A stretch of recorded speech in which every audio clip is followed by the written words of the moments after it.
According to Bankrate, 44% of Gen Z has an emergency savings account, and 66% of millennials also have one as well. But 1 in 4 Americans overall don't have one at all. And 59% of the ones that do say that they don't have enough in their emergency savings. So that makes falls off of these, if you don't have one, a lot more expensive.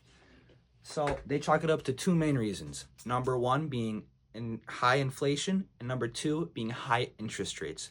But today I'm going to teach you 3 ways on how to combat this. Starting off with number one, figuring out how much that you need for your emergency savings. As a skateboarder, I fall a bunch as seen in the video earlier. And I might put 6 months in because my injuries might be a bit more expensive, so I'm planning ahead more. But if I live more of a chill life, I might put 1 to 3 months in, just to say that I don't really plan on getting hurt that much, but if something were to happen with maybe the house or some kind of other accident or injury, then I'd have enough. And number 2 is opening a strictly emergency savings account. And this has to be different from your normal savings account and checking account, because this money is not being touched until there is an emergency. And you got to make it a bit harder to get to, but still easy if you were in the emergency situation. Because if it's a normal savings account, then you're just going to be tempted to take it out and put it in your checking or spend it with like a debit card.